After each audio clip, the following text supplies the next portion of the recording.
जय माता दी दोस्तों। एक बार फिर से उपस्थित हैं आप सभी के बीच में एक नया पेपर सेट लेकर एक नए वीडियो में। तो आज के वीडियो में हम आप सभी को रीजनिंग के बहुत ही अच्छे क्वेश्चन कराने वाले हैं। रीजनिंग के आपको बहुत ही अच्छे क्वेश्चन मिलेंगे जो कि आपके विगत वर्षों में एग्जाम में पूछे गए हैं एमपी पुलिस कांस्टेबल के।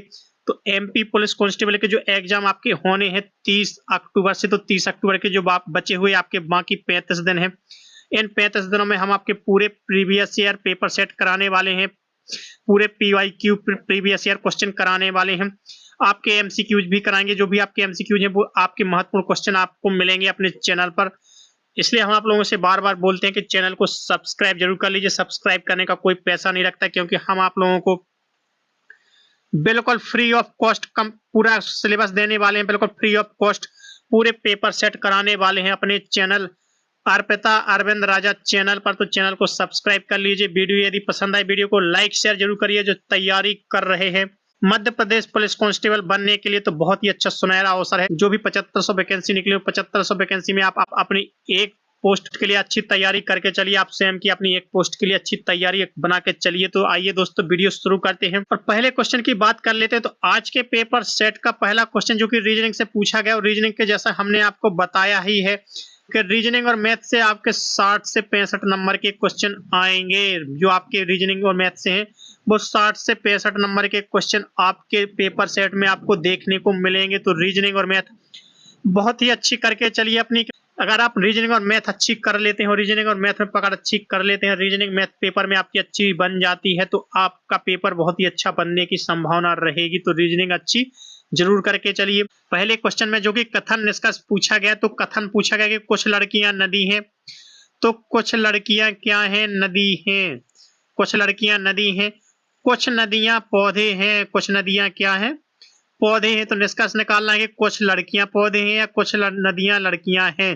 तो पहला निष्कर्ष जो निकालना है वो निकालना है कि कुछ लड़कियां पौधे हैं। तो क्या कुछ लड़कियों की पौधे होने की संभावना है? तो बिल्कुल नहीं है। कुछ नदियां लड़कियां हैं, तो कुछ नदियां लड़कियां हैं, तो बिल्कुल हो सकती है। तो कुछ नदियां लड़कियां बिल्कुल हो सकती हैं। तो ये होगा सही। तो पहला वाला अनुसरण नहीं करता जबकि दूसरा अनुसरण करता है। तो इसमें जो आंसर होगा वो होगा केवल सेकंड अनुसरण करता है। केवल कंक्लूजन सेकंड फॉलोअप्स, यानी केवल सेकंड ही जो निष्कर्ष है वो अनुसरण करता है। तो ये होगा इसका सही आंसर। तो कथन निष्कर्ष आप बहुत ही अच्छे आसान तरीके से निकाल सकते हैं। हमने आपको कथन निष्कर्ष निकालने बताए हैं कि किस तरीके से आप अपने कथन निष्कर्ष निकाल सकते हैं, और हमने आपको ये भी बताया कि आप कथन निष्कर्ष पर अपनी अच्छी कमांड कर लीजिए। रीजनिंग में कोडिंग डी कोडिंग पर अच्छी कमांड कर लीजिए। कोडिंग डी कोडिंग आपकी पूछी जाएगी, उस पर अच्छी कमांड कर लीजिए आप लोग। लुप्त पद आपके पूछे जाएंगे, लुप्त पद आपको बताना है। सीरीज आप लोगों की पूछी जाएगी। तो इन सभी चीजों पर, इन सभी रीजनिंग पर आप अपनी अच्छी कमांड कर लेंगे, जो कि हम आपको करवा रहे हैं अपने प्रत्येक पेपर सेट में, प्रत्येक वीडियो में। यदि आप इन सभी पर अपनी अच्छी कमांड कर लेते हैं तो रीजनिंग के क्वेश्चन आप अच्छे से सॉल्व कर पाएंगे। अगले क्वेश्चन की जानकारी देते हैं आप सभी को। तो अगले क्वेश्चन की बात कर लेते हैं। अगले क्वेश्चन में आप सभी से फिर से एक कथन निष्कर्ष पूछ लिया गया है, और कथन निष्कर्ष जैसे कि हमने आप सभी को बताया ही है कि 4 से 5 नंबर के आपके कथन निष्कर्ष मिलेंगे, 4 से 5 नंबर के लुप्त पद मिलेंगे, 5 से 6 नंबर की आपकी कोडिंग डिकोडिंग मिलेगी। टोटल आपकी जे मान के चलिए कम से कम 30 से 32 नंबर की आपकी रीजनिंग के बहुत ही अच्छे क्वेश्चन मिलेंगे प्रत्येक पेपर सेट में और प्रत्येक शिफ्ट में। तो अगले क्वेश्चन की जानकारी देते हैं आप सभी को। तो अगला कथन निष्कर्ष आप सभी को सॉल्व करके दिखाते हैं। तो इसमें देखिए सबसे पहला दिया गया कोई सिप बिफ नहीं है। जो कोई सिप है वो क्या है? बिफ नहीं है। तो कोई भी सिप क्या है? बिफ नहीं है। तो इसे दूर बनाएंगे। सभी चिप्स बिफ है। तो सभी चिप्स क्या है? बिफ है। तो सभी चिप्स बिफ है। अब इसमें निष्कर्ष निकालना है। तो क्या निष्कर्ष निकलेगा? निष्कर्ष दिया गया कुछ चिप्स सिप है। तो कुछ चिप्स की सिप होने की संभावना क्या है? बिल्कुल ही कम है। कुछ चिप्स सिप नहीं है। तो कुछ चिप्स क्या है? वो सिप नहीं है। तो बिल्कुल सही है। तो केवल वाई ही इसमें अनुसरण करेगा, एक्स इसमें अनुसरण नहीं करेगा। तो केवल वाई ही इसमें क्या है? अनुसरण कर रहा है। तो चौथा वाला क्या होगा इसका सही आंसर। अगले क्वेश्चन पर पहुंचते हैं और अगले क्वेश्चन का डिस्कशन करते हैं आप सभी के साथ। कथन इसका से एक बार फिर से आप सभी का दिया गया है।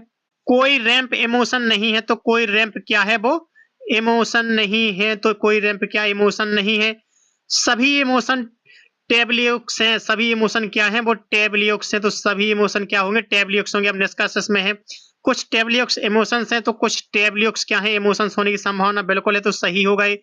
कुछ टेबलियोक्स रैंप नहीं है, तो कुछ टेबलियोक्स की रैंप होने की संभावना बिल्कुल नहीं, क्योंकि ये दूर है, तो दोनों ही क्या कर रहे हैं, इसका अनुसरण कर रहे हैं। तो इसमें दोनों ही अनुसरण करेंगे, तो जो होगा both X and Y are correct, X और वाई दोनों ही सही है, तो जो होगा इसका सही आंसर। तो इस तरीके से आप बहुत ही आसानी से कथन निष्कर्ष निकाल सकते हैं। कथन निष्कर्ष निकालना बहुत ही इजी है भाई। यदि आप लोगों ने हमारे प्रत्येक वीडियो, प्रत्येक पेपर सेट देखे होंगे, तो आप लोगों ने अभी तक अपने कथन निष्कर्ष निकालना सीख लिए होंगे।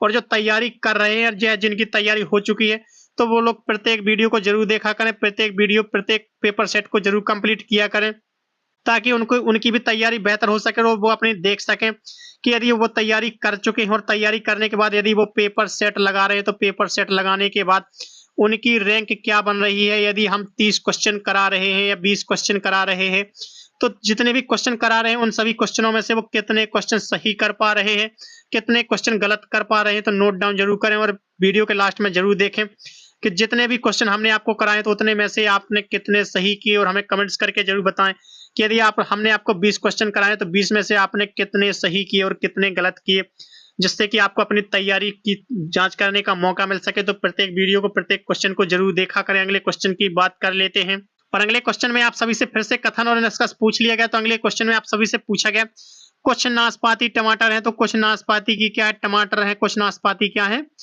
टमाटर है। कोई बिस्कुट नाशपाती नहीं है, तो कोई भी बिस्कुट क्या है, नाशपाती नहीं है, तो इसे दूर बना देंगे। हम निष्कर्ष देखते हैं, कुछ टमाटर बिस्कुट नहीं है, तो कुछ टमाटर बिस्कुट होने की संभावना बिल्कुल नहीं है, तो सही होगा। कुछ टमाटर नाशपाती है, तो कुछ टमाटर की नाशपाती होने की संभावना बिल्कुल है, तो सही होगा। तो कथन एक्स भी इसमें अनुसरण कर रहा है और वाई भी, तो दोनों ही इसमें अनुसरण कर रहे हैं, तो both X and Y are correct, दोनों ही इसमें क्या होंगे, सही होंगे। अगले क्वेश्चन की जानकारी देते हैं आप सभी को। अब अगले क्वेश्चन में आप सभी से पूछ लिया गया है, जो श्रृंखला दी गई, उस श्रृंखला में आप सभी को बताना है कि नीचे दी गई श्रृंखला में संख्याओं का एक क्रम दिया गया, गलत संयोजन बताना है। जो संख्या आपको दी गई है 135, 124, 113, 101, 91 और 80, तो इनमें से कौन सी है जो गलत है। तो यदि आप देखेंगे तो 135 भी डिवाइड हो जाती है, 124 भी, 113 भी, 91 भी और 80 भी, तो ये सभी क्या है, डिवाइडेड संख्या है। ये सभी क्या है, किसी न किसी संख्या से डिवाइड हो जाती हैं, जबकि 101 किसी भी संख्या से डिवाइड नहीं होती है, ये सेल्फ डिवाइडेड होती है। तो 101 होगा इसका सही आंसर। 101 क्या होगा इसका सही आंसर। अगले क्वेश्चन की जानकारी आप सभी को देते हैं। अगले क्वेश्चन पर पहुंचते हैं, और अगले क्वेश्चन में आप सभी से पूछ लिया गया कि अर्थशास्त्र के लेखक थे, तो अर्थशास्त्र के लेखक कौन थे, तो वो थे कौटिल्य। कौटिल्य होगा इसका राइट आंसर। अब बात कर लेते हैं साइंस के क्वेश्चनों की। तो साइंस भी आपकी बहुत ही अच्छी आएगी और साइंस से भी आपके बहुत ही अच्छे क्वेश्चन निकल के आएंगे, इसलिए प्रत्येक क्वेश्चन को जरूर कंप्लीट करते जाइए। तो अगले क्वेश्चन में पूछा गया कि कोशिका का आजीवित भाग निम्न में से कौन सा है, तो वो है कोशिका भित्ति। जो आजीवित भाग होता है कोशिका का, तो वो कौन सा होता है, कोशिका भित्ति। कोशिका भित्ति होगा इसका सही आंसर। अगले क्वेश्चन की जानकारी आप सभी को देते हैं। तो अगले क्वेश्चन में पूछ लिया गया है, ताल मत्स्य पालन के लिए कौन सी आम मछलियों का चयन किया जाता है, तो वो किया जाता है कैटलेस, रोहू, मृगल, आम कार्प, ग्रास कार्प, इन सभी को क्या किया जाता है, ताल मत्स्य पालन के लिए चयन किया जाता है। गर्म जल प्राप्त करने के लिए सोलर वाटर हीटर का उपयोग में नहीं किया जाता, तो वो नहीं किया जाता है बदली वाले दिन, यानी बदली वाले दिन गर्म जल प्राप्त करने के लिए सोलर वाटर हीटर का उपयोग नहीं किया जाता है।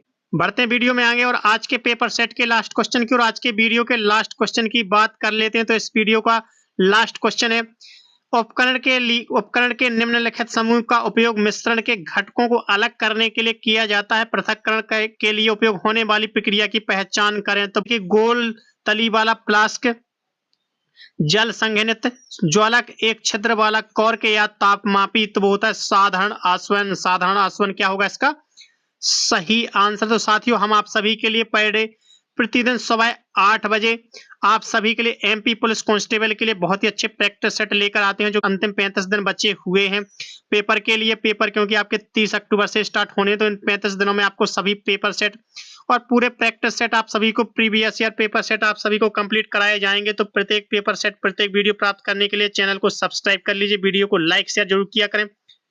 मिलते हैं साथियों कल एक अगले पेपर सेट के साथ एक नए वीडियो में, तब तक के लिए धन्यवाद। जय हिंद दोस्तों।